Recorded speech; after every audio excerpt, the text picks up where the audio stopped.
Episode 13। कहानी अब आगे। अगली सुबह सभी वही डेली रूटीन के अनुसार अपना अपना काम कर रहे थे। रवि भी अब ऑफिस जाने लगा था तो वो भी ऑफिस के काम पर ध्यान देने की कोशिश कर रहा था, इसीलिए वो ऊपर से रेडी होकर एक फाइल को देखते हुए नीचे आ रहा था। तभी सनाया की नज़र रवि पर पड़ गई और वो जानबूझकर रवि के सामने आकर फिसलने की नाटक करने लगी। जैसे ही सनाया फिसल कर गिरने वाली थी तभी रवि उसकी कमर पकड़कर उसे बचा लेता है और उसकी कमर पकड़े ही उससे पूछता है, सनाया तुम ठीक हो, तुम्हें कहीं लगी तो नहीं।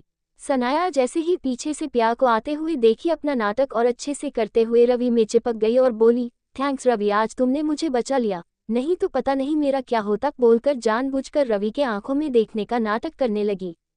जब ये सब प्या ने देखा तो वो समझ तो गई कि ये सनाया का ही कोई नया नाटक है, पर उसे गुस्सा रवि पर भी आया और वो खुद से ही बोली, लगता है इसे ज्यादा मजा आ रहा है उसकी कमर पकड़ने में। माना कि उसे बचाया पर अब तक उसकी कमर पकड़े हुए है, ये कौन सी बात हुई। ये बोलकर प्या रवि के आगे से निकल गई, उसकी तरफ एक बार भी नहीं देखी क्योंकि वो रवि और सनाया के बार बार ये नजदीकियों से गुस्सा थी। लेकिन रवि ये बात नहीं समझ पा रहा था और वो प्या से कुछ बात करने नीचे गया और बोला, प्या मुझे जरा तुमसे कुछ काम था, क्या तुम थोड़ा मेरे साथ चलोगी।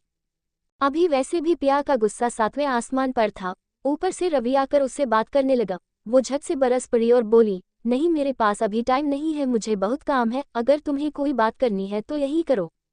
प्या की इस बेरुखी भरे शब्द से रवि का मन दुखी हो गया और वो बोला, छोड़ो मैं खुद ही कर लूंगा। बोलकर वहां से चला गया और प्या भी गुस्से मन से चुपचाप अपना काम करने लगी। लेकिन रसोई के बाहर खड़ी सनाया इन दोनों के बीच हुई इस झगड़े को देख लेती है और मन ही मन खुश होते हुए बोलती है, अभी तो खेल शुरू हुआ है, तुम बस देखती जाओ प्या, मैं रवि को कैसे तुमसे दूर कर देती हूँ और फिर अपना बना लेती हूँ। तुम खड़ी बस देखती ही रह जाओगी, कुछ कर भी नहीं पाओगी, आग तो लग ही गया है, अब बस बीच बीच में मुझे धी डालते रहना है। सोचकर हंसने लगी और वहां से चली गई। इधर रानी आज थोड़ा लेट से जगी थी, कल उपवास के वजह से उसे थोड़ा कमजोरी भी लग रहा था तो अभी नीचे नहीं गई थी। फ्रेश होकर आईने के सामने अपना बाल झाड़ रही थी तभी करण जो कि अपने लैपटॉप में कुछ काम कर रहा था क्योंकि अभी ऑफिस जाने में थोड़ा टाइम बाकी था। उसको नजर रानी पर जाती है, उसकी कमर देखकर उससे रहा नहीं गया और वो उठकर अपना लैपटॉप रखते हुए रानी के पास जाकर उसके कमर को अपने हाथों से पीछे से पकड़ लेता है और उसके बालों को धीरे से आगे कर उसके गर्दन को चूमने लगता है। ये अचानक करण के प्यार करने पर रानी थोड़ा टेंशन भरी आवाज में बोलती, प्लीज करण जी मुझे छोड़िए। रानी की आवाज सुन करण उसे अपनी तरफ घुमाकर पूछता है, क्या बात है रानी, तुम कुछ परेशान परेशान सा लग रही हो, क्या मेरे तुम्हें प्यार करने से तुम गुस्सा हो या कोई और बात है, प्लीज तुम मुझे बताओ क्या बात है। नहीं करण जी ऐसी कोई भी बात नहीं, और आपका मुझे छूना मेरे लिए कभी भी परेशानी का कारण नहीं बन सकता है, वो बस ऐसे ही मेरी तबीयत कुछ ठीक नहीं लग रही थी इसीलिए आपको मना की।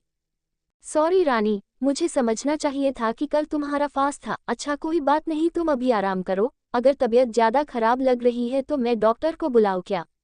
रानी बात को बदलती हुई बोली, अरे मेरे प्यारे पतिदेव मैं ठीक हूँ, वो बस थोड़ी कमजोरी है और कुछ भी नहीं, वो मैं आराम करूंगी तो ठीक हो जाऊंगी, आप ऑफिस जाओ अभी। रानी की बात मान करण उसके सर पर एक प्यारा सा किस कर लेता है और ऑफिस के लिए अपना बैग लेकर रूम से निकल जाता है। रानी वही बेड पर लेटे लेटे मन में सोचती है, मुझे माफ कर दीजिए करण जी, मुझे आपसे सच छुपाना पड़ रहा है।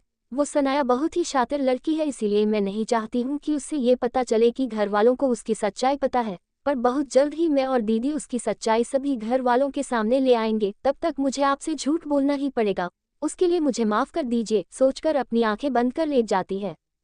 इधर सनाया रूम में बैठे बैठे कुछ खुराफाती सोच रही होती है और कुछ देर वैसे ही सोचने के बाद रूम से निकलकर बाहर आए और जैसे ही रवि को ऑफिस जाते हुए देखा झट से बोली, रवि एक मिनट मेरी बात सुनो।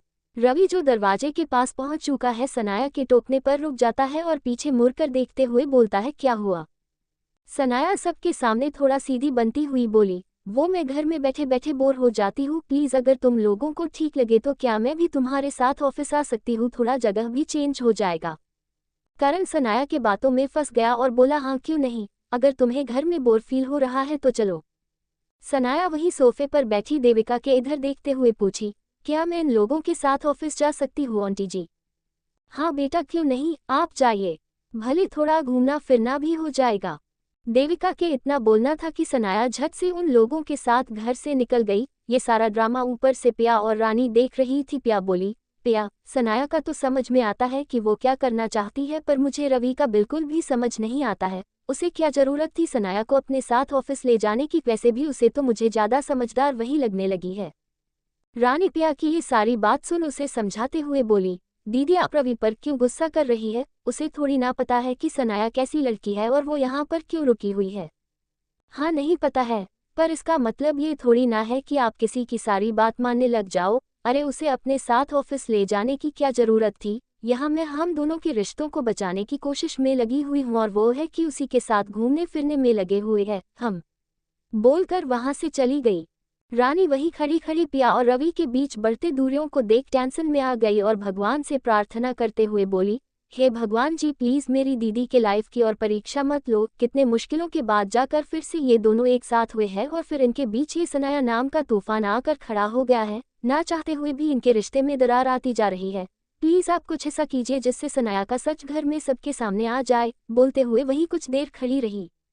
इधर करण, रवि और रिक्की के साथ सनाया भी ऑफिस पहुंच गई। ऑफिस के बहाने सनाया बार बार रवि के करीब जाने की कोशिश करती रहती थी, कभी उसके हाथ पर अपना हाथ रख देती, फिर सॉरी बोल देती एक दो बार। तो सनाया के ऐसा करने पर रवि को कुछ समझ नहीं आया और वो भी यही समझा कि शायद गलती से बार बार टच हो जाता है। पर जब सनाया का बार बार किसी ना किसी बहाने से रवि के ही आसपास घूमते रहना रवि ने देखा तो उसे कुछ अजीब लगा और अब वो सनाया से किसी बहाने से दूर रहने की कोशिश करने लगा। उसे कुछ समझ नहीं आ रहा था कि सनाया क्या करना चाह रही है, पर इतना तो समझ गया था कि कुछ तो है जो सनाया यूं बार बार मुझे किसी ना किसी बहाने टच कर रही है, पर अभी मुझे इससे थोड़ा संभल कर रहना पड़ेगा, नहीं तो इसे शक हो जाएगा। घर जाकर इस बारे में पिया से बात करता हूँ। शायद वो सही ही कह रही थी कि सनाया मुझ में कुछ ज्यादा ही इंटरेस्ट ले रही है, पर खैर अभी तो इससे किसी भी तरह दूर ही रहूं तो वही अच्छा रहेगा, नहीं तो अगर मुझे गुस्सा आ गया तो मैं कुछ उल्टा सीधा ना कर दूं। बोलकर अपने केबिन से उठकर बाहर जाते हुए सनाया से बोला, सनाया तुम यहीं पर बैठो, मैं अभी आता हूँ, मुझे करण से कुछ काम है, वो निपटा कर आता हूँ। बोलकर केबिन से बाहर चला गया। इधर सनाया वहीं बैठे बैठे रवि के जाने के बाद खुद से ही बोली, हाँ हाँ रवि जाओ, अभी तुम भले ही मुझसे दूर रहो पर जल्द ही मैं तुम्हें अपने हुस्न की अदाओं से ऐसे रिझाऊंगी जिसके बाद तुम सिर्फ मेरे पास आना चाहोगे, ना कि मुझसे दूर जाना। वैसे भी पिया से तो तुम दूर होने ही लगे हो, तुम दोनों के बीच ये दूरियां बहुत जल्द नफरत में बदल दूंगी मैं। बोलकर एक शैतानी हंसी अपने चेहरे पर ले आई। इधर रचना अपने कमरे में बैठकर कुछ पढ़ रही थी और तभी उसे रिक्की की याद आ गई। उसकी याद आते ही रचना के चेहरे पर एक प्यारी सी स्माइल आ गई। रचना का यूं अकेले बैठे बैठे मुस्कुराना रानी बाहर खड़े देख लेती है और वहीं से अंदर आते हुए बोलती है, क्या बात ही रचना, यूं अकेले अकेले किस बात को याद करके हंसे जा रही हो? क्या कोई सपनों का राजकुमार मिल गया है जिसकी यादों में यूं गुम हो? रानी की बात सुनते ही रचना झट से अपनी मुस्कुराहट को अपने अंदर समेट खड़े होकर बोली, नहीं नहीं रानी दी, ऐसी कोई भी बात नहीं है, वो तो बस कल का दिन याद आ गया था, कल कितना मजा आया था ना, वही सब सोच रही थी। ओ तो ये बात है, मुझे तो कुछ और ही लगा। अगर ऐसा कुछ भी हुआ ना तो मैं सबसे पहले आपको ही बताऊंगी, आप निश्चिंत रहिए। क्या सच में, या बस ऐसे ही बात टाल रही हो? नहीं दीदी मैं सच बोल रही हूँ। इस पर रानी हंसते हुए बोली, अरे पगली मैं तो बस मजाक कर रही हूँ, वो मैं तुम्हें ये बताने आई थी कि मुझे कुछ काम था इसलिए मैं बाहर जा रही हूँ, जब नव्या आए तो उसे खाना खिला देना। इस पर रचना बोलती है, ठीक है दीदी। शाम का समय हो गया था, दादी मंदिर में शाम की आरती कर रही थी, बाकी का परिवार भी मंदिर में ही हाथ जोड़े खड़ा था। जब पूजा समाप्त हो गई तो नव्या आरती की थाली लेकर सभी के सामने गई। दादी ने सभी को प्रसाद भी दिए। पूजा होने के बाद सभी अपने अपने कामों में लग गए, लेकिन तभी आलोकनाथ बोले, रानी और पिया बेटा आज खाना घर पर मत बनाइएगा। खाना ना बनाने वाली बात सुनकर वैसे तो सभी के मन में सवाल था, पर पिया ने पूछा, क्यों पापा? बेटा आज हम सोच रहे हैं कि सारे घर वाले के लिए होटल से खाना ऑर्डर कर मांगनवाते हैं। तभी देविका जी बोली, वैसे तो कभी आपको बाहर का खाना अच्छा नहीं लगता है, तो फिर आज ये बाहर का खाना क्यों? क्या बात है? थोड़ा रोब से बोली। अरे श्रीमती जी ऐसा कुछ भी नहीं है, बस आज सबके लिए बाहर से खाना ऑर्डर करने का मन किया सो कह दिए। क्यों आपको बाहर का खाना नहीं खाना है क्या? थोड़ा मजाकिया अंदाज में बोले, मुझे क्या हुआ है जो मैं बाहर का खाना नहीं खा सकती? वो तो आप नहीं खाते हैं इसीलिए पूछ ली। देविका का जवाब सुनकर सभी हंसने लगे। तभी रवि, करण, रिक्की और सनाया घर के अंदर आते हुए बोला, अरे क्या बात हो रही है यहाँ पर जो सभी हंस रहे हैं, हमें भी बताइए। तभी नव्या चहकते हुए बोली, पापा आज दादू हम सब के लिए बाहर से खाना ऑर्डर किए हैं, मैं तो पिज्जा खाऊंगी। रवि झट से बोला, क्या बाहर का खाना? तब तो मैं भी पिज्ज़ा ही खाऊंगा, वैसे भी मेरा मन हो रहा था पिज्ज़ा खाने का। रवि की बात सुन प्रिया मन ही मन बोल रही, अच्छा तो अब आपको घर का खाना अच्छा नहीं लगता है? हाँ हाँ मुझे सब समझ में आ रहा है। ये सोच सोच कर मन ही मन चिढ़ रही थी, तभी सनाया भी बोल पड़ी, वाह आज बाहर से खाना आएगा, मुझे भी अंकल जी पिज्जा खाना है, आई लव पिज्जा। वो थोड़ा इठलाती हुई बोली ताकि पिया को दिखा सके कि उसकी और रवि की पसंद कितनी मिलती है। हुआ भी वहीं, अब पिया से उसका ड्रामा बर्दाश्त नहीं हो रहा था, इसीलिए वो चुपचाप वहां से अपने रूम में चली गई। रवि उसके चेहरे को देख वैसे भी समझ ही चुका था कि वो अभी मुझसे गुस्से में है, पर फिर भी उसको मनाने के लिए वो भी किसी बहाने से ऊपर चला गया। जब अपने कमरे के दरवाजे पर पहुंचा तो बेड पर बैठी पिया खुद में ही कुछ कुछ फुसफुसा रही थी, लेकिन जैसे ही रवि को अंदर आते हुए देखी तो उठकर झूठ मूठ का काम करने लगी। रवि सिर्फ उसे देख रहा था और सोच रहा था कि बाप रे, अगर मैं सच में किसी लड़की के बारे में सोचूं तो ये तो मुझे मार ही डालेगी, एकदम भूखी शेरनी के तरह लग रही है इस वक्त।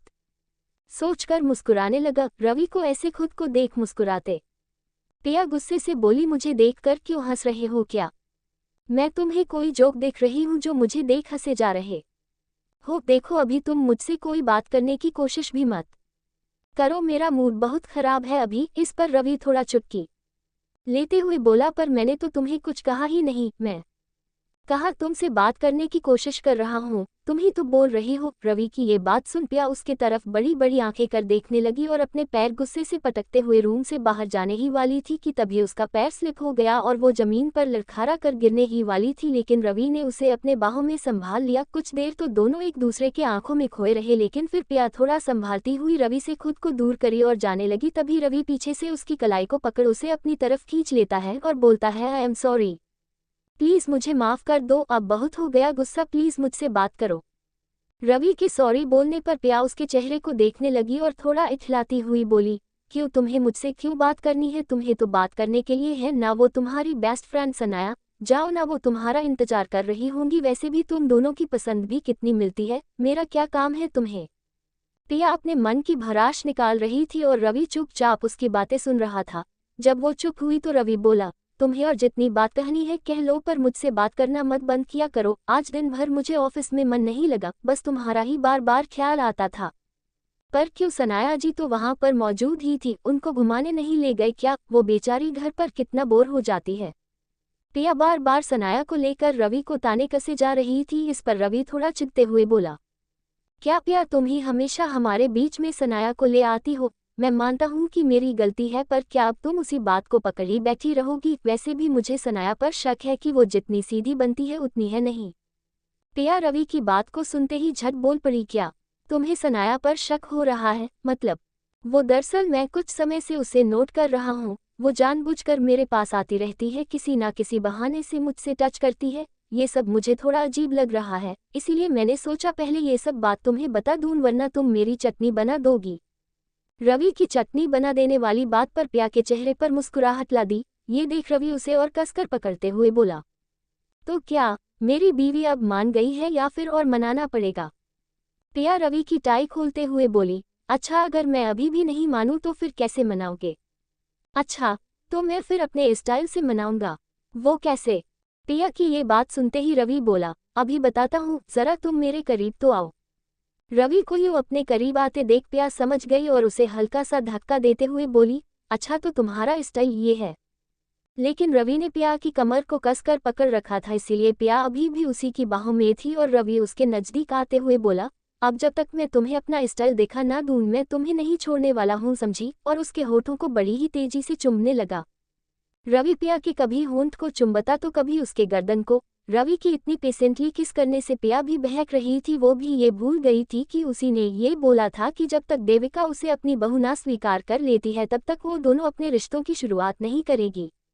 लेकिन इस वक्त पिया सिर्फ रवि की बाहों में मदहोश पड़ी थी, लेकिन कुछ ही देर के बाद रवि अपने पर काबू करते हुए पिया से अलग हो गया और पिया को धीरे आवाज में सॉरी बोला। पिया रवि के मुंह से सॉरी शब्द सुनते ही पूछी, ये सॉरी किस लिए? वो तुम्हारे ना चाहने के बावजूद भी मैं तुम्हारे बार बार करीब आ जाता हूँ, पता नहीं मुझे क्या हो जाता है, पर सच में मैं तुमसे दूर नहीं रह सकता हूँ, क्योंकि मैं तुमसे बहुत प्यार करता हूँ। पिया रवि के आंखों देख उसकी बात सुन रही थी और जैसे ही उसकी बात खत्म हुई वो झट से रवि के गले से लिपट गई और बोली, सॉरी तो मुझे बोलना चाहिए, तुम क्यों बोल रहे हो? सच में मैंने जरूर कोई अच्छे कर्म किए होंगे जो भगवान जी ने तुम्हें मेरी लाइफ में भेजा है। ये सब तुम क्या बोले जा रही हो? पिया क्या हुआ? कुछ नहीं, बोलते हुए उसके गले से अलग होते हुए उसके हाथों को अपने हाथों में लेते हुए बोली, तुमने आज तक अपने जज्बातों पर काबू कर रखा है, वो भी सिर्फ मेरे लिए, जबकि मैं भी कभी कभी बहक जाती हूँ, लेकिन मुझे बहुत ज्यादा बुरा लगता है रवि, सच में सिर्फ मेरी वजह से तुम्हें वो खुशी नहीं मिल पा रही है जिस पर तुम्हारा भी हक है। ये आज तुम्हें क्या हो गया है? मेरी पिया तो ऐसी नहीं है, और तुम्हें किसने बोला कि मुझे उसी से खुशी मिलेगी? मुझे तब खुशी मिलती है जब तुम चाहती हो कि मैं तुम्हारे करीब आऊँ, और क्या ये सब सोचकर तुम अपना मन दुखी कर रही हो? छोड़ो ये सब बातें, मैं तुमसे प्रॉमिस करती हूँ रवि, मैं जल्द ही ये सनाया का सच सबके सामने ले आऊंगी और माँ को भी मना लूंगी। फिर ये बोलते बोलते रुक गई। रवि समझ गया कि पिया के होंठ रुक क्यों गए, इसीलिए वो उसके आंखों में देख पूछता है, फिर क्या मेरी भूखी शेरनी, अपनी बात तो पूरी करो। कुछ भी नहीं, अब तुम मुझे यूं परेशान करना बंद करो और मुझे छोड़ो, शायद पापा ने मुझे बुलाया है, बहाना बनाकर वहां से निकल गई। पिया का यूं शर्माना देख रवि के चेहरे पर एक प्यारी सी मुस्कान आ गया और वो हंसते हुए खुद से ही बोला, वैसे तो मेरी बीवी भूखी शेरनी की तरह हमेशा मुझ पर चढ़ाई करती है, पर जब मैं उसके करीब जाता हूँ तो एक बिल्ली की तरह शर्माकर भाग जाती है, पर जो भी हो है बहुत प्यारी। आए मेरी जान, बोलकर अपना कपड़ा चेंज करने के लिए अलमारी से टी शर्ट और पेंट निकालकर बाथरूम चला गया।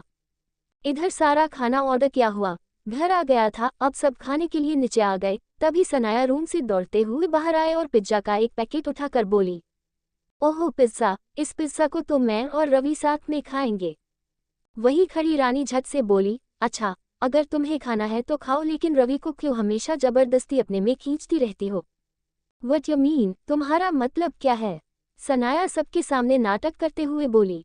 सनाया जैसे ही ये बोलती है कि वो और रवि आज साथ में पिज्जा खाएंगे, ये बात सुनकर रानी को बहुत ज्यादा ही गुस्सा आ गया और वो बोली, अच्छा तो तुम्हें रवि के साथ खाना है, उसमें इतना इंटरेस्ट क्यों ले रही हो? रानी की ताना भरी बात सुनकर सनाया को बहुत गुस्सा आ गया और वो अपने आप को सबके सामने इनोसेंट दिखाने की कोशिश ही करने वाली थी कि तभी रवि ऊपर से नीचे आते हुए बोला, हाँ तो इसमें प्रॉब्लम क्या है रानी? वैसे भी वो मेरी कॉलेज की दोस्त है और हमने बहुत टाइम से एक साथ एंजॉय भी नहीं किया है, क्यों सनाया? हाँ हाँ रवि, मैं भी तो वही बोल रही थी, पर रानी तो मुझ पर भड़क ही गई। अब तुम ही इसे समझाओ, रानी के इधर तिरछी निगाहों से देखते हुए बोली और मन ही मन अपने आप को शाबाशी देते हुए बोली, वाह सनाया, आखिर में अब रवि तुम्हारे फेंके जाल में फंस ही गया, अब तो वो तुम्हारे साइड से बोलता है, वेल डन, तुमने बहुत अच्छा काम किया है। अभी सनाया मन में खुश हो ही रही होती है कि तभी रवि उसे जरा सा हिलाते हुए बोला, कहाँ खो गई हो सनाया, चलो खाना नहीं है क्या? इस पर झट से सनाया पिज्जा वाला डब्बा लेकर बोली, हाँ हाँ चलो, और वो रवि के साथ वहां से अपने रूम में चली गई। इधर रानी से रहा नहीं गया और वो पिया के पास जाकर झुंझलाते हुए बोली, क्या दीदी, ये रवि को क्या हो गया है? पहले तो वो सिर्फ आपका ही माला जापता था और आजकल ये सनाया के आगे पीछे क्यों घूम रहा है? आपने देखा ना, जैसे ही मैं सनाया को कुछ बोली वो कैसे उसकी साइड से बोलने लगा। रानी को इतना गुस्से में देख पिया उसके कंधे पर अपना हाथ रखते हुए बोली, प्लीज रानी, पहले तुम शांत हो जाओ और ये लो पानी पियो। टेबल पर रखा गिलास उठाकर उसकी तरफ देते हुए बोली। करण ये सब देखकर और ऊपर से रानी को इतना परेशान देख रहा नहीं गया, इसीलिए वो भी पिया और रानी के पास जाकर पूछा, क्या तुम दोनों हम लोगों को भी कुछ बताओगी या बस अपने में ही बातें करते रहोगी? आखिर बात क्या है जो तुम रानी इतना गुस्सा कर रही हो? भाई मैं आप सभी को सब कुछ सच सच बताऊंगी, पर आप सभी पहले मेरे साथ मेरे रूम में चलिए, क्योंकि मैं यहाँ पर ये बात आप सभी को नहीं बता सकती हूँ, प्लीज। पर बेटा आखिर ऐसी कौन सी बात हो गई है जो आप हमें यहाँ पर नहीं बता सकते हैं? अच्छा चलिए। जी पापा, बोलकर सभी को अपने साथ लेकर अपने कमरे में चली गई। सबके अंदर आने के बाद पिया रानी को इशारा करती है और रानी जाकर दरवाजे को अंदर से लॉक कर देती है। करण रानी को दरवाजे लगाते देख हैरानी से पूछा, रानी तुम दरवाजा क्यों लगा रही हो? भाई मैं आपको सब बताती हूँ, दरअसल ये सनाया जैसी दिखती है वो वैसी बिल्कुल भी नहीं है, वो अच्छी होने की सिर्फ दिखावा कर रही है। उनकी बातों को सुन देविका जी हैरान हो बोली, क्या ये तुम क्या बोल रही हो? वो कितनी अच्छी लड़की है, सबसे कितना घुल मिल कर रहती है, और तुम उसके बारे में ये सब बोल रही हो? क्या यही बताने तुम हम सभी को यहाँ पर लेकर आए हो? जरा गुस्से से बोली। पिया देविका की बात सुनकर थोड़ा दुखी हो गई, क्योंकि देविका सनाया का पक्ष ले रही थी, पर फिर अपने आप को मजबूत करते हुए बोली, माँ, आप जो देख रही है वो सनाया का फेक चेहरा है जो वो सबको दिखाना चाहती है। मैं मानती हूँ कि आप मुझे अपनी बहू नहीं मानती है और मैं अभी उसके बारे में आपसे बात भी नहीं करने वाली हूँ, पर आप एक बार मेरी बातों को प्लीज़ ध्यान से सुनिए। हाँ आंटी, प्लीज़ आप एक बार दीदी की पूरी बात तो सुनिए। ठीक है, तुम्हें जो कहना है जल्दी कहो। देविका के बोलने के बाद प्रिया सभी की तरफ देखते हुए बोली, वो मुझे एक बार रवि ने जब उसकी याददाश्त नहीं गई थी तब बताया था कि जब वो कॉलेज में पता था तो सनाया नाम की एक लड़की फ्रेंड हुआ करती थी, दोनों बहुत ही मस्ती करते थे साथ में। पर जब सनाया ने रवि से अपने दिल की बात कही कि वो उससे प्यार करती है तो रवि ने साफ इनकार कर दिया था और उससे दूरी भी बना लिया था। आगे कुछ हो पाता उससे पहले ही सनाया को उसके पापा लंदन लेकर चले गए। तब से रवि उससे कभी भी नहीं मिला था, पर आज इतने सालों बाद सनाया वापस लंदन से लौटकर सिर्फ रवि को वापस पाने की चाहत से आई है। जब उसे इस बात की जानकारी हुई कि रवि ने शादी कर ली है तो उसने ये ठान लिया कि वो मुझे और रवि को एक दूसरे से दूर कर देगी और रवि को अपना बना लेगी। पर हम तुम्हारे बातों पर यकीन क्यों करें? हो सकता है कि तुम मेरे नज़रों में अच्छी बनने के लिए सनाया को बुरा बता रही हो।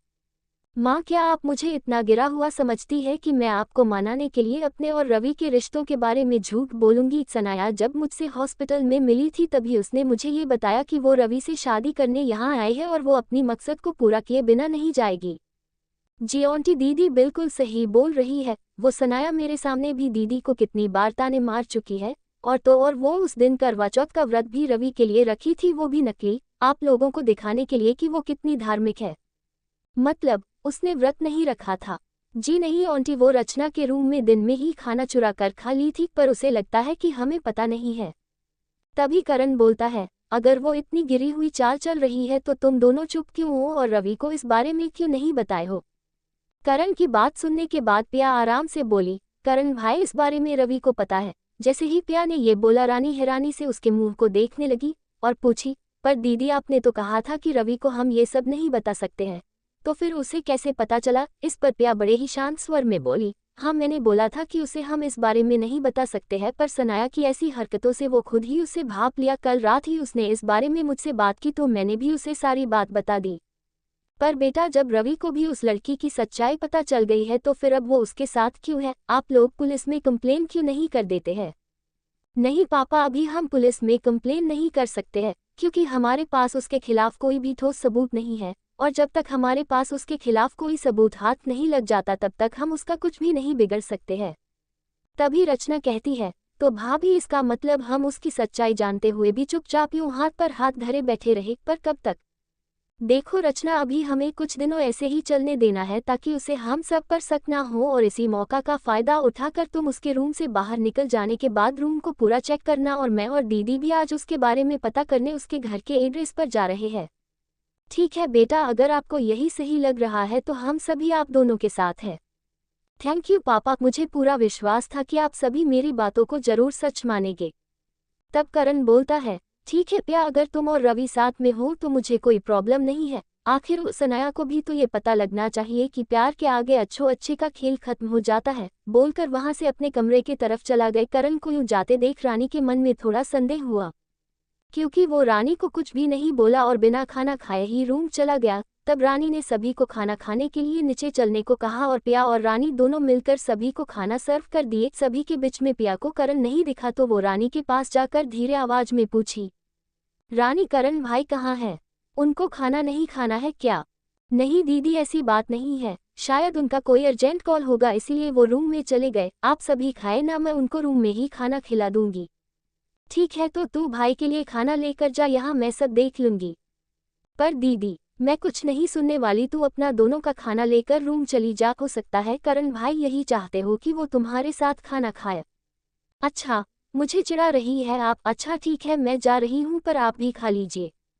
ठीक है। रानी भी एक प्लेट में खाना लेकर अपने कमरे में चली गई। जब वो कमरे में पहुंची तो रूम में पूरा अंधेरा था। ये देख वो झट से कमरे की लाइट ऑन की और आगे बढ़कर देखा तो करण बेड पर आंखें बंद कर लेटा हुआ है। ये देख रानी कुछ समझ नहीं पाए और उसने करण को धीरे से आवाज देते हुए बोली, करण जी, आप सो गए क्या? देखिए मैं आपके लिए खाना लेकर आई हूँ, चलिए पहले खाना खा लीजिए फिर सो जाएगा, प्यार से बोली।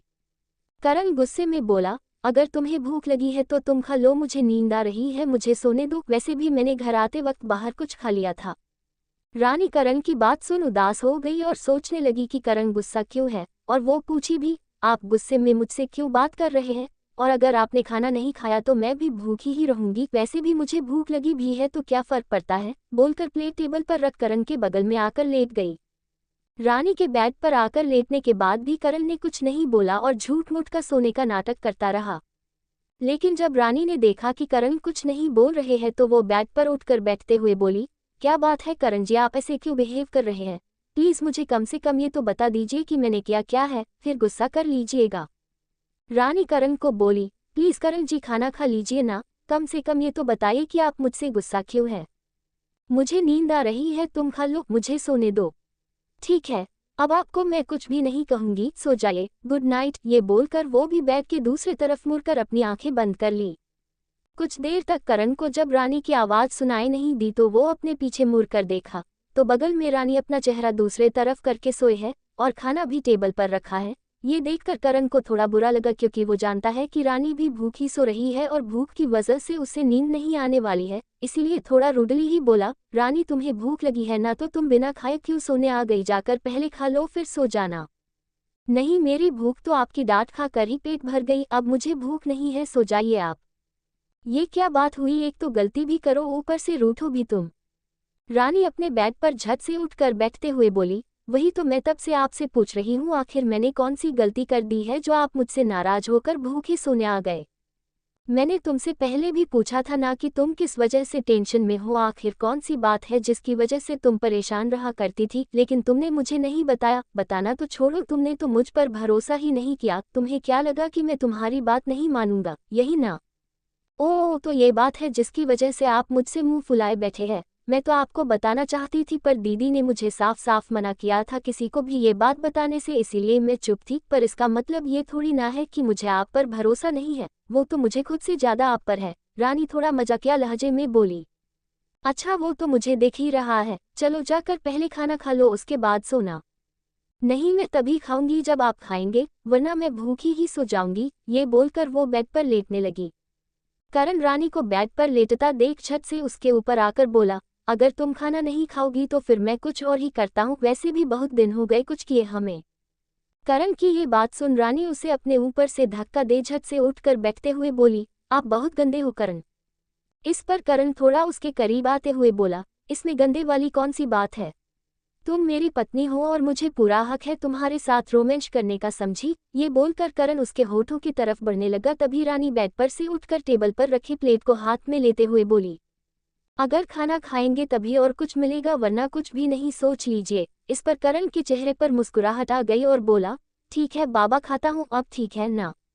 तब रानी भी हंसते हुए बोलती है, हाँ अब ठीक है। फिर दोनों खाना खाकर सो जाते हैं। अगले दिन रानी की तबीयत खराब हो जाती है और उसको बहुत तेज बुखार हो जाता है, इसीलिए वो सुबह 8 बजे भी सोए हुई है।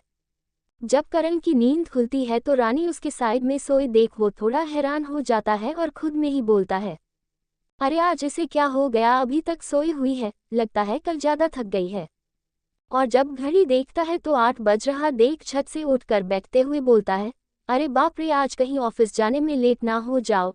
रानी ने तो मेरी सारी आदत ही बिगाड़ दी है, अब जब वो जगाती है तभी जगता हूँ, आज वो भी सोए ही रह गई। बोलकर उसके माथे पर एक प्यार किस कर ही रहा था, तभी करण हैरान हो गया क्योंकि रानी का सर बहुत गर्म था और उसका पूरा शरीर बुखार से तप रहा था। रानी को बुखार में देख करण छत से रानी को उठाते हुए बोलता है, रानी तुम्हें तो बहुत तेज बुखार है।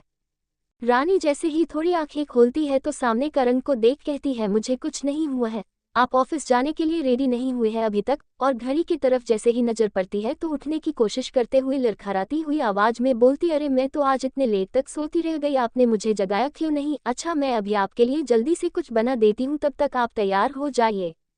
रानी को अंदर से इतनी कमजोरी लग रही थी कि वो उठ भी नहीं पा रही थी, तभी करण ने उसे उठने से मना करते हुए कहा, कोई जरूरत नहीं है तुम्हें उठने की, तुम्हें इतनी तेज बुखार है और तुम हो कि मुझे ऑफिस भेजने की तैयारी में हो, मैं कहीं नहीं जा रहा हूँ, समझी? अब तुम आराम से सिर्फ यहाँ पर लेटी रहो, मैं डॉक्टर को कॉल करता हूँ, जब तक डॉक्टर नहीं आ जाते मैं तुम्हें पट्टी कर देता हूँ। आप इतना पैनिक क्यों हो रहे हैं? मैं बोल रही हूँ ना कि मैं ठीक हूँ, और आप ये सब मत कीजिए।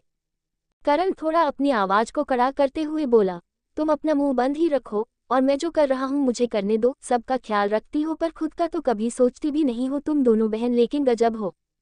अच्छा ठीक है, मैं आपसे बहस नहीं करूंगी।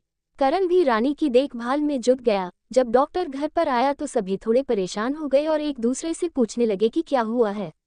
डॉक्टर को किसने बुलाया, इस पर करण बाहर आते हुए बोला, अंकल जी डॉक्टर को हमने बुलाया है, वो रानी को तेज बुखार है। पिया वही खड़ी थी। जैसे ही उसने सुना कि रानी की तबीयत खराब है, झट से बोली, क्या भाई, रानी को बुखार कैसे हो गया? पता नहीं, कल तो ठीक ही थी, शायद थकान की वजह से हो गया होगा। ठीक है डॉक्टर, आप जल्दी चलिए। पिया ये बोलकर रानी के पास जाने लगी और रानी के कमरे में जाते ही बोली, रानी तुम्हें बुखार कैसे हो गया? रानी जो अपनी आंखें बंद किए लेटी थी, पिया की आवाज सुनकर झट से अपनी पलकें खोलते हुए वही लड़खड़ाती आवाज में बोली, कुछ नहीं दीदी, बस थोड़ा सा बुखार है, ठीक हो जाएगा। पर करण जी समझते ही नहीं है।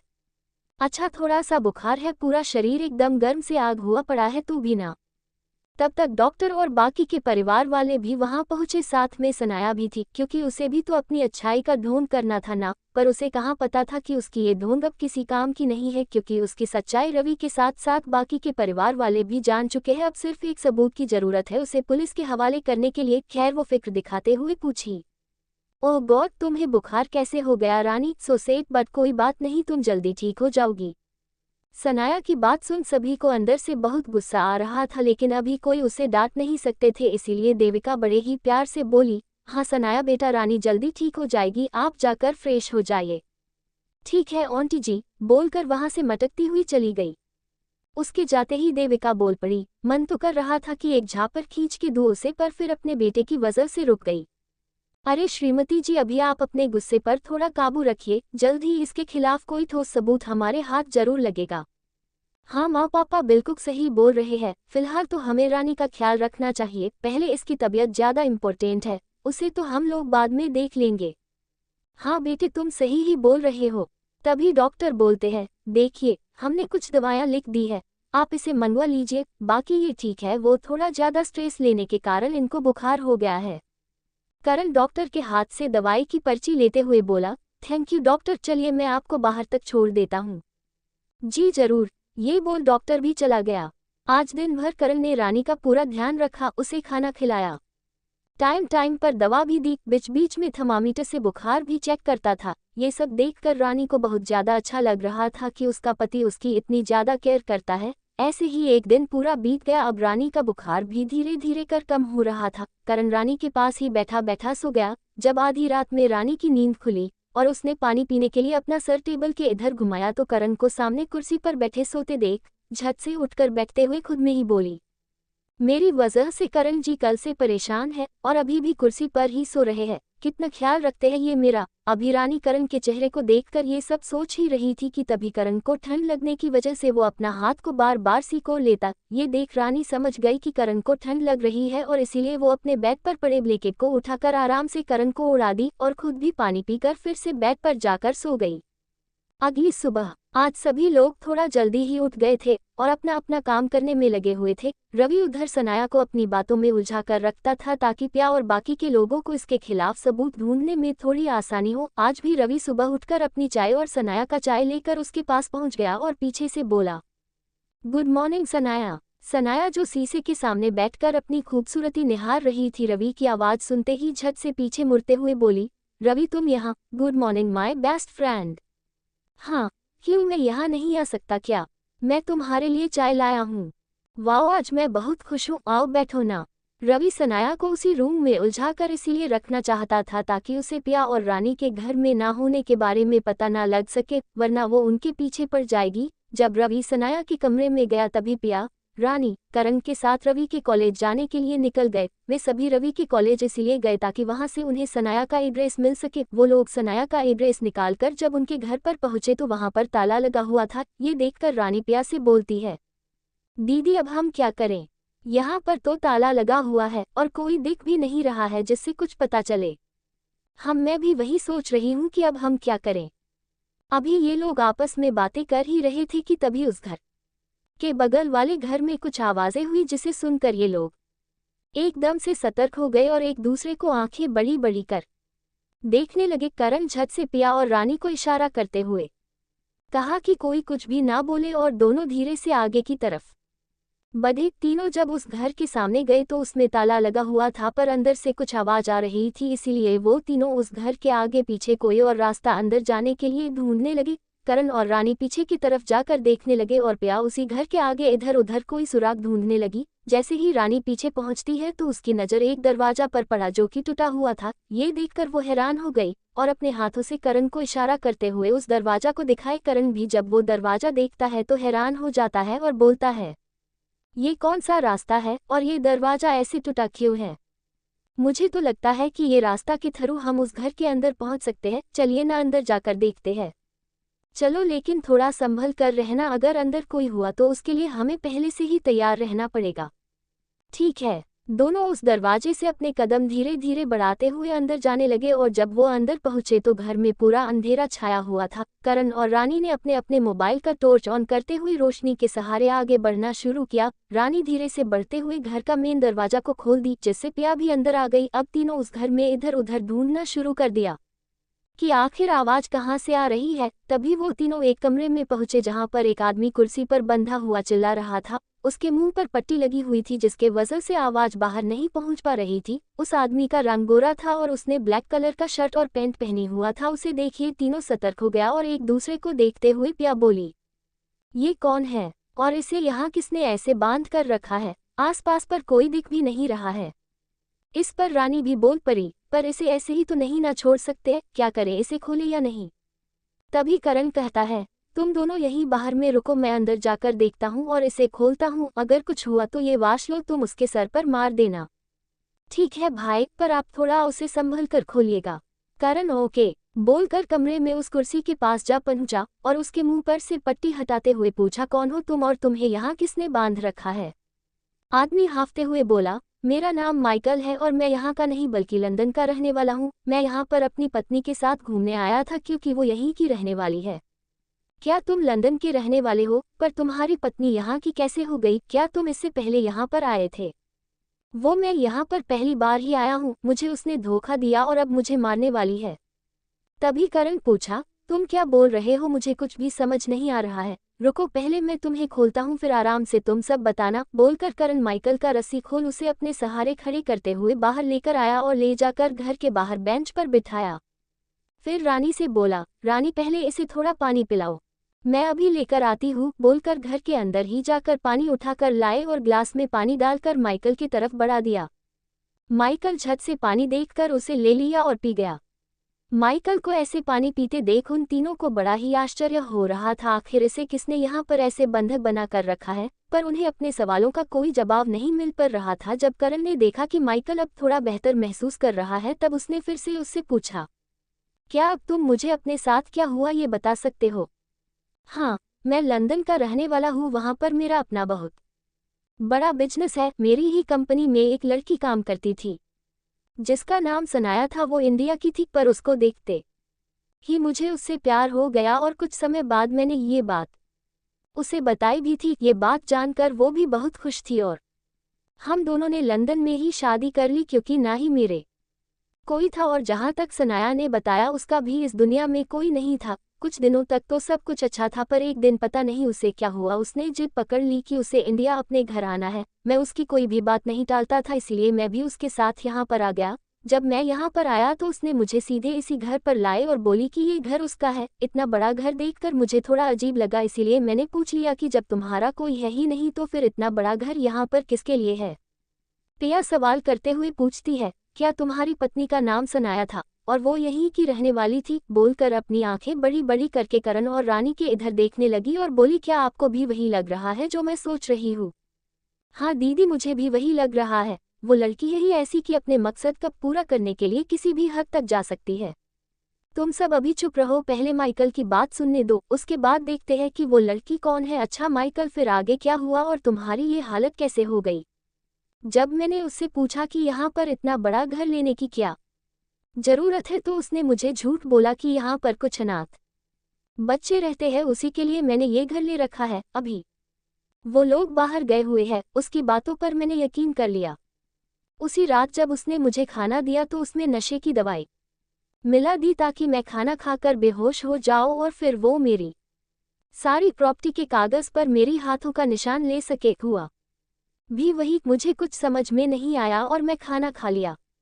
और उसके कुछ देर बाद ही मुझे चक्कर आने लगा और मैं बेहोश हो गया। फिर उसने मेरी अंगूठों का निशान उस प्रॉपर्टी के कागज पर निशान ले लिया। जब मुझे होश आया तो मैं खुद को उस कुर्सी पर बंधा पाया। ये देखकर मैं जोर जोर से चिल्लाने लगा, लेकिन मुझे बचाने के लिए कोई भी नहीं आया, सिर्फ सनाया थी और दो गुंडे जो उसकी बात को मानते थे। ये सब देख मैंने उससे पूछा कि उसने मेरे साथ ऐसा क्यों किया, तो उसने कहा कि उसको बहुत पैसे की ज़रूरत थी और मेरे पास पैसे देख उसने ये सब किया, और अब उसे मेरी कोई ज़रूरत नहीं है, इसीलिए मुझे मार देगी क्योंकि वो किसी और से शादी करने वाली है जिसको वो प्यार करती है। करण पूरी तरह सोख हो बोला, क्या? और झट से अपने पर्स से अपना मोबाइल निकालते हुए सनाया का फोटो माइकल के सामने दिखाकर पूछी, क्या यही तुम्हारी बीवी है? हाँ, यही मेरी बीवी है, पर इसकी फोटो आपके पास कैसे है? तभी रानी गुस्से से बोलती है, ये लड़की एक नंबर की फ्रॉड है, अब ये हमारे घर में कब्जा करके बैठी है और रवि से शादी करना चाहती है, पर क्या तुम इसे पुलिस से पकड़वाने के लिए पुलिस के सामने गवाही दोगे? हाँ जरूर दूंगा, इसने पहले ही मेरी जिंदगी नर्क बना दी है, अब मैं और नहीं चाहता कि ये किसी और की जिंदगी को भी नर्क बनाए। थैंक यू, आपकी वजह से अब उसका असली चेहरा पुलिस के सामने आ जाएगी। बहुत परेशान कर लिया उसने मुझे और मेरे घर वालों को, अब और नहीं। हाँ पिया, वैसे भी मैंने माइकल का सारा बयान इस मोबाइल फ़ोन में रिकॉर्ड कर लिया है, अगर इसी से काम हो गया तो फिर तुम्हें हमारे साथ पुलिस स्टेशन आने की कोई ज़रूरत नहीं पड़ेगी। माइकल की तरफ देखकर बोला, और तुम टेंशन बिल्कुल भी मत लो क्योंकि तुम्हें लंदन पहुंचाने की जिम्मेदारी अब हमारी है। करण की बात सुनकर माइकल झट से उठकर करण के गले से लग गया और रोते हुए बोला, मुझे तो लगा था कि शायद अब मैं कभी भी लौटकर वापस नहीं जा पाऊंगा, पर शायद गॉड ने मेरी सुन ली और तुम लोगों को भेज दिया। करण रानी और पिया को बोलता है, तुम दोनों घर जाओ और मैं माइकल को लेकर पुलिस स्टेशन जाता हूँ, वहाँ पर एफआईआर दर्ज करवाने के बाद पुलिस को लेकर ही घर आ जाऊंगा, तब तक सनाया घर से कहीं बाहर ना जाए, ये तुम लोग देखना। ठीक है, पर आप भी जल्दी ही पुलिस को लेकर आइएगा। ओके, अब तुम दोनों घर के लिए निकलो, नहीं तो सनाया को शक हो जाएगा। करण की बात मानकर रानी और पिया घर के लिए निकल जाती है और करण भी माइकल को लेकर पुलिस स्टेशन चला जाता है। Police station. Excuse me sir, मुझे किसी के खिलाफ कंप्लेन करानी है। एक हवलदार बोलता है, सर आप वहां पर चले जाइए, एक टेबल की ओर इशारा करते हुए बोला। ओके थैंक यू बोलकर आगे बढ़ गया और उस टेबल के पास जाकर बोला, सर मुझे किसी को अरेस्ट करवाना है, हमें परेशान करने के जुर्म में। ओके पहले आप बैठिए और बताइए क्या बात है और आपके पास कोई सबूत है उसके खिलाफ? करण कुर्सी पर बैठते हुए बोला, जी सर मेरे मोबाइल में उसके खिलाफ सबूत है और ये माइकल है सनाया के पति, उसने इसे भी धोखा दिया है और ये रही इन दोनों की शादी का सर्टिफिकेट। एक कागज आगे बढ़ाते हुए बोला, ठीक है हम आपके साथ चले, उससे पहले आप अपनी कंप्लेन दर्ज करवा दीजिए। जी सर ठीक है बोलकर अपनी कंप्लेन लिखवा दी। इधर सनाया को अब हल्का हल्का रवि पर शक होने लगा था, क्योंकि वो उसे उस रूम से बाहर निकलने ही नहीं दे रहा था, किसी ना किसी बहाने से उसे एक सुबह से अंदर ही रखे हुआ था, इसीलिए वो रवि से बहाना बनाते हुए बोली, रवि मैं वॉशरूम से आती हूँ। ओके तब तक मैं तुम्हारा वेट करता हूँ। सनाया मन ही मन सोची, जरूर दाल में कुछ तो काला है, वरना कल तक तो ये मुझसे दूर भागा करता था और आज एक सुबह से ही मेरे पास बैठा हुआ है और मुझे जबरदस्ती अपनी बातों से पकाए जा रहा है। सोचकर वॉशरूम चली गई और अपना मोबाइल निकालकर झट से एक नंबर डायल करके कान पर लगा ली। रिंग तो बज रहे थे पर कोई उधर से उसका कॉल रिसीव नहीं कर रहा था। एक बार फुल रिंग बजने के बावजूद भी कॉल रिसीव नहीं हुआ तो उसने फिर से दोबारा कॉल लगाया और गुस्से में धीरे से बोली, सारे के सारे कहाँ मर गए हैं, कोई मेरा कॉल क्यों नहीं उठा रहा है? जब कॉल किसी ने नहीं उठाया तो लास्ट में सनाया मन में बोली, अब लगता है मुझे खुद जाकर चेक करना पड़ेगा आखिर वहां पर क्या हो रहा है, पर मैं इस रवि से क्या बहाना बनाऊं, पर कुछ भी करके मुझे जाना ही पड़ेगा, नहीं तो मेरी सारी सच्चाई इन लोगों के सामने आ जाएगी और मेरे हाथों से रवि भी निकल जाएगा। बोलकर वॉशरूम से बाहर निकली। क्या हुआ सनाया, तुम्हारा मूड ऑफ लग रहा है, कोई प्रॉब्लम है क्या? बोलो तो मैं कुछ हेल्प करूं। हाँ वो मेरा पेट दर्द कर रहा है और अभी मेरे पास पेट दर्द की कोई दवाई भी नहीं है, प्लीज़ तुम मेरे लिए ये वाली दवाई ले आओगे? एक पर्ची रवि की ओर देते हुए बोली। रवि मन में ही बोला, मुझे सब समझ में आ रहा है कि ये मुझे बाहर भेजना चाह रही है ताकि ये खुद यहाँ से निकल सके, पर मैं अभी अगर बाहर नहीं गया तो इसका शक यकीन में बदल जाएगा। ये सोचकर बोला, ठीक है तुम यहीं आराम करो, मैं अपने कमरे से पेट दर्द की दवाई लेकर आता हूँ। अरे अगर ये अपने कमरे से ही दवाई लेकर आ गया तो मैं बाहर कैसे जाऊंगी? ये सोचकर झट से बोली, नहीं नहीं रवि, मुझे ये पर्ची में जो दवाई का नाम लिखी है वही दवाई चाहिए, दूसरा मैं नहीं ले सकती हूँ, प्लीज़ जल्दी से जाकर किसी मेडिसिन शॉप से ले आओ ना प्लीज़, थोड़ा दर्द में बोली। ठीक है, मैं लेकर आता हूँ। और ना चाहते हुए भी उसको छोड़कर जाना पड़ा।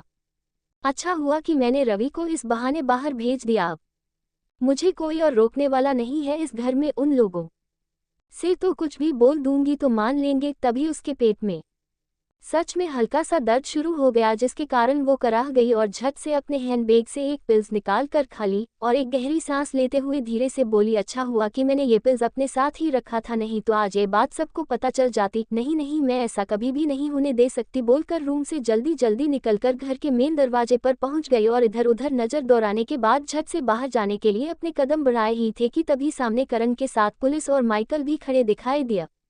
जैसे ही सनाया के सामने पुलिस खड़ी दिखाई पड़ी, वो झट से बिना इधर उधर सोचे सीधे दौड़कर भागना चाही, पर उसकी ये कोशिश नाकाम रही और वो अपने ही पैरों से लेपझा कर औंधे मुंह जमीन पर गिर पड़ी। तब तक बाकी के सारे घर वाले भी दरवाजे पर पहुंच चुके थे।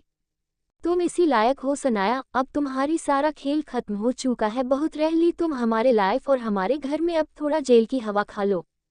ये तुम क्या कह रही हो पिया? मैंने क्या किया है और मेरे खिलाफ तुम्हारे पास क्या सबूत है जो तुम मुझ पर इल्जाम लगाए जा रही हो?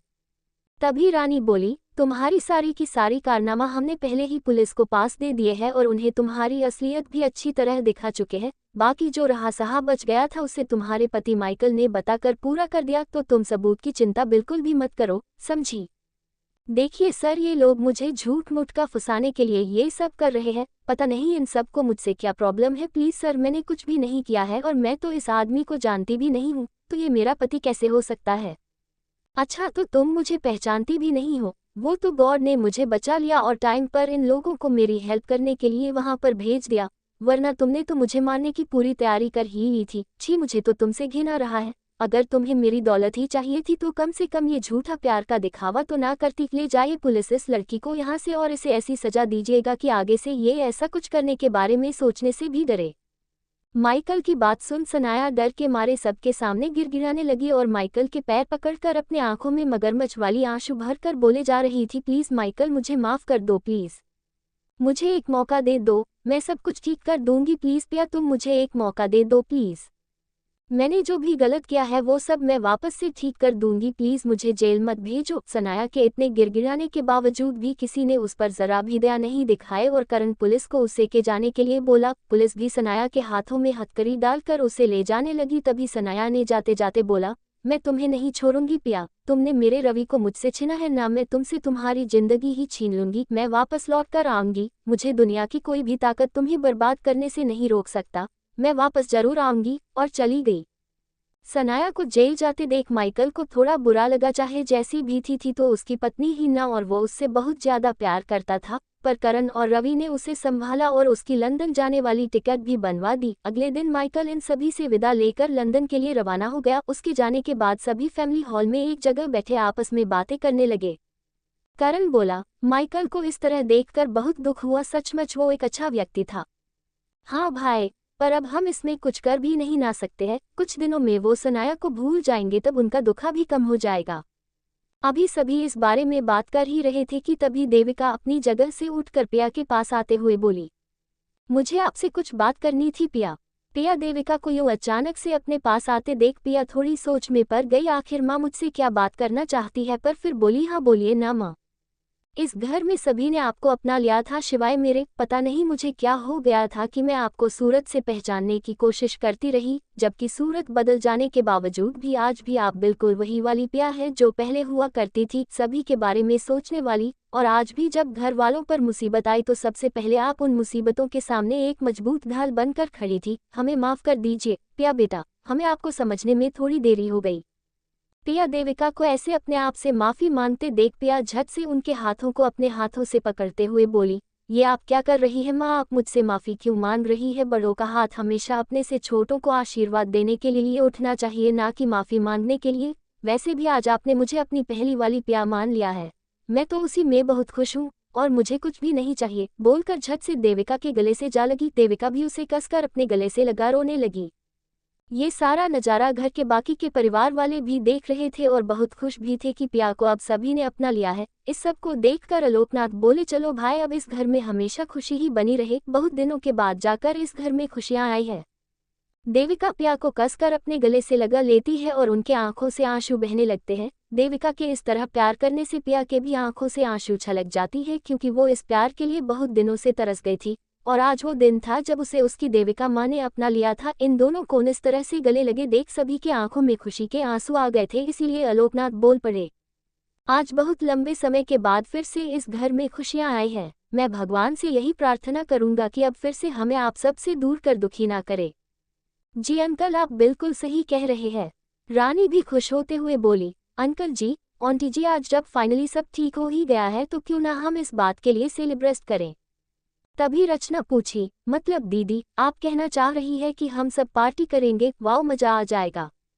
मेरी प्यारी नंद जी, मई कहने का मतलब है कि क्यों ना आज भी खाना घर के बजाय बाहर से ही ऑर्डर करें और सब छत पर बैठकर एक साथ खाना खाया और फिर डांस भी करें, खूब मजा आएगा। तो बोलिए क्या कहते हैं आप लोग? हाँ हाँ बेटा, क्यों नहीं, वैसे भी एक साथ टाइम स्पेंड करने से प्यार भी बढ़ता है। तो ये फाइनल रहा कि आज हम लोग खूब मस्ती करेंगे। ठीक है, बोलकर हंस पड़ी। उन्हें हंसता देख बाकी के लोग भी हंस पड़े। रात का समय, बेचारा दिन भर रवि पिया से एक मिनट भी नहीं मिल पा रहा था। आज जाकर उनके बीच की दूरियां खत्म होने वाली थी और बेचारा पिया से बात तक भी नहीं कर पा रहा था। दरअसल इतने दिनों के बाद देविका पिया से बात कर रही थी तो उसे रवि की याद ही नहीं आई कि आज उसने रवि से बात नहीं की है और सुबह से इन्हीं लोगों के पास है। वैसे भी अब रात हो गई थी, सभी छत पर इकट्ठा हो गए थे तो अब रवि पिया से क्या ही कुछ बोलता, इसीलिए वो चुपचाप सभी के बातों को सुन रहा था, वो भी बेमन से। रचना हाथों में खाना लिए छत पर चढ़ती हुई बोली, ये रही गर्मा गर्म खाना, और जमीन पर रखकर सभी के लिए प्लेट सजाने लगी। रचना के साथ पिया और रानी भी उसकी मदद कर सबको प्लेट देने लगी। पिया एक प्लेट उठाकर जब रवि की तरफ बढ़ाई तो वो बिना पिया को देखे सिर्फ उसके हाथों से वो प्लेट ले लिया। रवि की नाराजगी पिया बखूबी समझ रही थी और उसे ये भी पता था कि रवि को कौन सी बात दुखी करी है, पर वो अभी कुछ नहीं कर सकती थी क्योंकि बाकी के लोग भी वहीं पर मौजूद थे। इसीलिए उसने मन ही मन सोचा, क्यों ना मैं किसी बहाने से नीचे चली जाऊं, फिर रवि भी नीचे आ ही जाएगा। यही सोचकर पिया आगे बढ़कर रानी से बोली, रानी मैं नीचे जा रही हूँ, तू यहाँ का संभाल लेगी। ओहो, नीचे अकेले? क्या बात है दीदी? अच्छा, तू जैसे कुछ समझती ही नहीं है। वो आज मैंने अभी तक रवि से बात भी नहीं किया है, शायद इसी वजह से उसका मूड ऑफ है। मैं जाऊँ? अरे दीदी, आप यहाँ का बिल्कुल भी टेंशन मत लो, यहाँ पर मैं सबको कुछ बोल दूंगी, आप जाओ और जीजाजी को मनाओ। ये बात वो थोड़ा मजाकिया अंदाज में बोली। पिया रानी की बात पर हंस पड़ी और सबसे अपने आप को बचाते हुए रवि को इशारे से नीचे बुला खुद भी नीचे चली गई। पिया के नीचे जाने के बाद रवि भी खाने का प्लेट नीचे रखकर धीरे से नीचे उतर गया और पिया को इधर उधर ढूंढने लगा, लेकिन जब वो छत पर से नीचे उतरा तो उसे पिया नहीं दिखी और वो सीधे अपने कमरे में चला गया। जैसे ही उसने अपने कमरे का दरवाजा खोला, अंदर की खूबसूरती देख उसके चेहरे पर एक बहुत ही प्यारी सी मुस्कान आ गई और वो धीरे धीरे अंदर आने लगा। चारों तरफ कैंडल जले थे, गुलाब के फूल इधर उधर बिखेरे हुए थे। सामने पिया अपनी नजरें नीचे किए लाल साड़ी पहने खड़ी थी। जैसे ही रवि की नजर पिया पर पड़ी, उसकी तो दिल की धड़कन ही जोर जोर धड़कने लगा। पिया एकदम किसी परी से कम नहीं लग रही थी।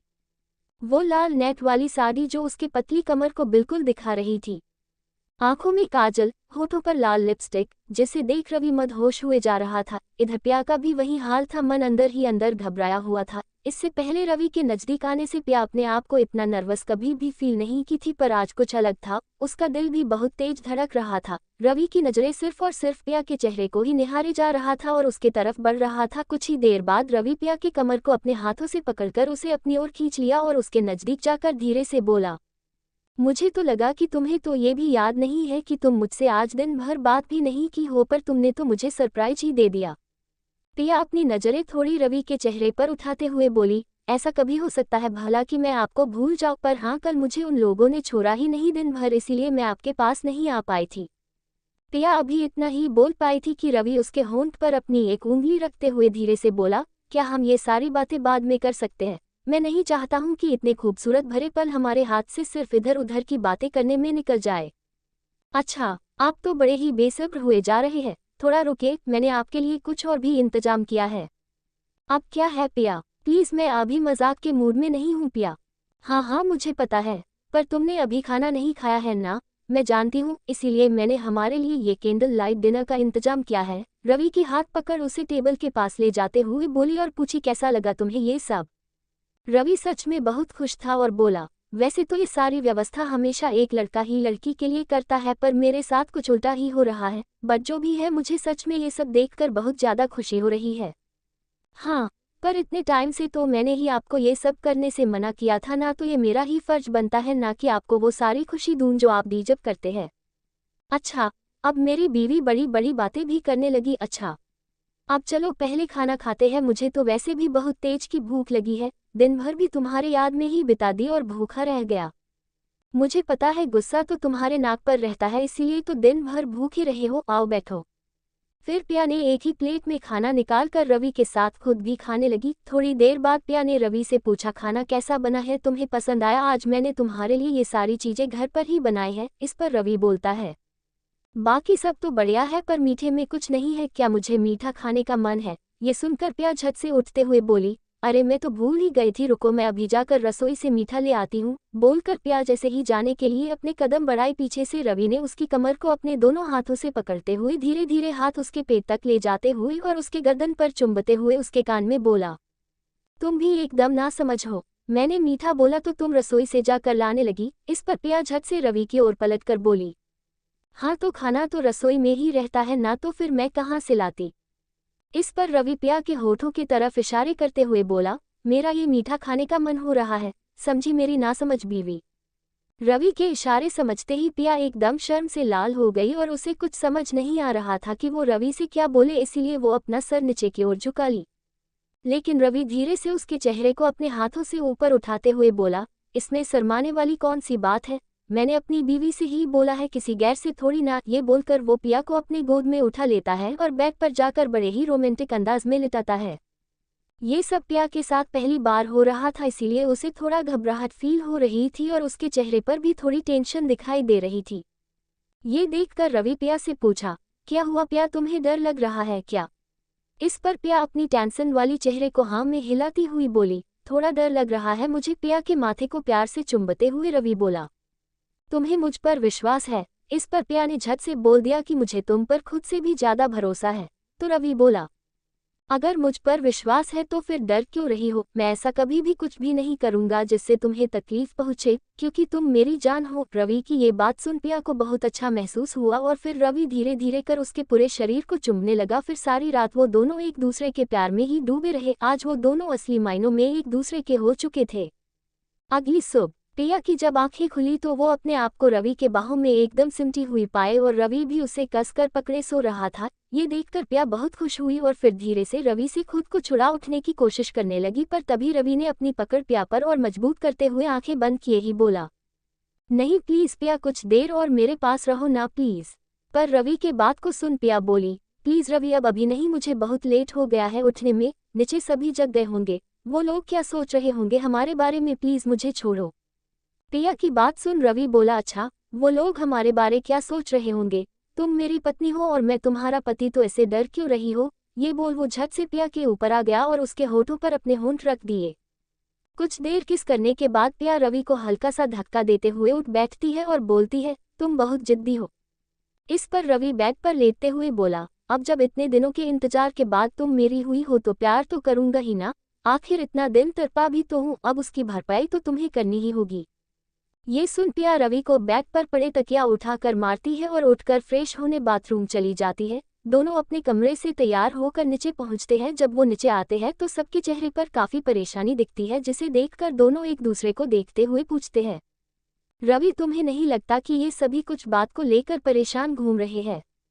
हाँ वही तो मैं भी सोच रहा हूँ कि आखिर ऐसा क्या हो गया जो ये लोग इधर से उधर दौड़े जा रहे हैं। चलो चलकर पूछते हैं। हाँ चलो, बोलकर दोनों जल्दी से सीढ़ियों से नीचे उतरे और सीधे देविका के पास जाकर बोले, माँ आप सभी इतना परेशान क्यों लग रही है और करण इतना डरा हुआ क्यों है? रानी भी इधर उधर कहीं दिख नहीं रही है। प्लीज माँ जल्दी बोलिए, मुझे भी आप सबको ऐसे देख डर लग रहा है।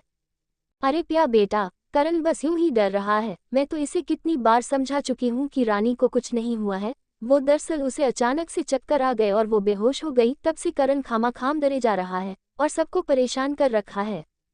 पर माँ कहीं सच में रानी की तबीयत बिगड़ गई हो तो हमें डॉक्टर को बुला लेना चाहिए। आप रुकिए, मैं अभी डॉक्टर को कॉल करती हूँ। अरे अब तुम शुरू हो गई। डॉक्टर अंदर रानी को देख रहे हैं, उन्हें करण पहले ही बुलवा चुका है। माँ लेकिन डॉक्टर कुछ बता क्यों नहीं रहे हैं? कहीं कोई प्रॉब्लम तो नहीं ना है। अरे तुम सब अभी कुछ समझ ही नहीं रहे हो, मैं जानती हूँ कि वो बेहोश क्यों हो गई, पर तुम लोगों की तसल्ली के लिए ही मैं सिर्फ डॉक्टर को बुलवाने के लिए बोली। ऐसा क्या हो गया है? रानी को मापिया थोड़ा नासमझते हुए पूछी। अरे बुद्धू, उसके सर पर हल्का सा मारते हुए बोली, अभी तुम ये नहीं समझोगी, जब तुम माँ बनने वाली होगी ना तब खुद ब खुद समझ जाओगी। देविका के बात को समझते हुए खुशी से बोली, इसका मतलब कि रानी माँ बनने वाली है? प्लीज बोलिए ना माँ। हाँ बेटा, इसीलिए उसे चक्कर आ रहे हैं और उसका जी भी मचला रहा है, पर ये बात मैं कहूंगी तो कोई मानेगा तो नहीं, इसीलिए डॉक्टर ही बताएंगे इन सभी को। तभी डॉक्टर रानी के कमरे से निकलते हुए बाहर आते हैं। डॉक्टर को बाहर आते देख सबसे पहले करण दौड़ता हुआ उनके पास गया और डरे डरे आवाज में पूछा, डॉक्टर क्या हुआ है रानी को? प्लीज आप जल्दी बोलिए ना, वो ऐसे बेहोश क्यों हो गई? आप पहले मुझे कुछ बोलने देंगे तभी ना मैं बोलूंगी, आप तब से खुद ही बोले जा रहे हैं। देविका थोड़ा हंसते हुए बोली, डॉक्टर ये अपनी पत्नी से बहुत प्यार करता है इसीलिए थोड़ा ज्यादा घबरा गया है। आप बताइए ना क्या हुआ है रानी बिटिया को? आपकी पत्नी बिल्कुल ठीक है, उन्हें कुछ भी नहीं हुआ है, सिर्फ हल्की कमजोरी आ गई, इसीलिए अब तो आप लोगों को उनका कुछ खास ख्याल रखना होगा। क्यों डॉक्टर, ऐसा क्या हो गया है उसे? अभी आपने ही तो बोला कि वो ठीक है, सिर्फ थोड़ा कमजोरी है उसे। हाँ हाँ मिस्टर करण, वो बिल्कुल ही ठीक है और आप पापा बनने वाले हैं। She is pregnant. क्या? डॉक्टर की बात सुन करण के मुंह से अचानक ही निकल गया। तभी पिया भी खुश हो बोल पड़ी, सच डॉक्टर, रानी प्रेग्नेंट है? माँ अब तो मैं मासी बनने वाली हूँ। हाँ पिया बेटा, अब जल्दी से तुम भी ये खुशखबरी दे दो, तब जाकर मुझे थोड़ी चैन आएगी। देविका की बात सुन पिया और रवि थोड़ा शर्मा गए और एक दूसरे की तरफ देखने लगे, पर अभी करण सबसे ज्यादा खुश था। उसे तो लग रहा था कि आज रानी ने उसको सब कुछ दे दिया है, और दौड़ता हुआ वो रानी के पास चला गया। लेकिन जब तक वो रानी से कुछ बोल पाता तब तक बाकी के घरवाले भी वहां पहुंच चुके थे और पिया जाकर रानी के बगल में बैठते हुए बोली, थैंक यू सो मच रानी, आज तुमने हम सभी को इतनी बड़ी खुशखबरी जो दी। तभी देविका भी बोल पड़ी, हाँ बेटा, तुम्हारे इस खुशखबरी से हमारा तो दिन ही बन गया, अब तो मैं खुद तुम्हें अच्छी अच्छी खाना बनाकर खिलाऊंगी। सभी अपनी अपनी खुशी जाहिर कर रहे थे, पर रानी का मन अंदर से थोड़ा घबराया हुआ था, क्योंकि उसने करण से पहले ही बोल दिया था कि वो कभी भी अपने बच्चे के बारे में नहीं सोचेगी, हमेशा नव्या को ही अपना बच्चा मानेगी। लेकिन आज प्रेग्नेंट वाली बात जानकर रानी को खुशी थी, पर घबराहट भी थी कि करण कैसे रिएक्ट करेगा। जब सभी ने रानी को बधाई दे दी उसके बाद वहां से चले गए, तब करण रानी के पास आकर बैठते हुए बोला, अब तुम कैसी हो? मैं तो डर ही गया था कि तुम्हें क्या हो गया। रानी वैसे भी करण से बात करने के लिए तब से वेट कर रही थी, इसीलिए जैसे ही उसे करण अकेला मिला तो उसने झट से बोल दिया, सॉरी करण जी, मैं आपसे किया वादा पूरा नहीं कर सकी, मैं जानती हूँ कि आप ये बच्चा नहीं चाहते थे। रानी की आधी बात सुनकर करण उसके होंठ पर अपनी उंगली रखते हुए बोला, तुम्हें ये बात किसने कही कि मुझे ये बच्चा नहीं चाहिए? क्या मैंने तुम्हें कभी ऐसा कुछ बोला है? नहीं, आपने नहीं बोला है, पर मैंने तो आपसे प्रॉमिस किया था ना। अब तुम बिल्कुल चुप करो। तुम जानती हो जब से मैंने अपने बच्चे के बारे में सुना है मैं कितना खुश हूँ, मैंने तो अभी से ही इसका नाम भी सोच लिया है। करण को इतना खुश देखकर रानी के मन की घबराहट खत्म हो गई और वो करण के गाल पर अपना हाथ हल्के से सहलाते हुए बोली, आप सच में खुश हैं ना? इसलिए पर करण रानी के करीब जाकर थोड़ा मजाकिया अंदाज में बोलता है, हाँ बाबा, अगर तुम्हें विश्वास नहीं हो रहा है तो मेरे पास एक और रास्ता है, बोलो तो वैसे बताओ क्या? इस पर रानी बोलती है, वो क्या है? तब करण उसके होठों की तरफ बढ़ने लगता है, तभी रानी उसे रोकते हुए बोलती है, अब बेबी भी है हमारे बीच में तो थोड़ा सोच समझ कर, नहीं तो वो क्या सोचेगा अपने पापा के बारे में? इस पर करण झट बोल पड़ता है, वो क्या सोचेगा कि उसके पापा उसकी मम्मी से कितना सारा प्यार करते हैं। बोलकर उसके सर पर एक हल्का सा किस कर उसे अपने सीने से लगा लिया। तो दोस्तों, आज के इस एपिसोड में बस यही तक। आगे की कहानी को हम अपने अगले एपिसोड में कंटिन्यू करेंगे।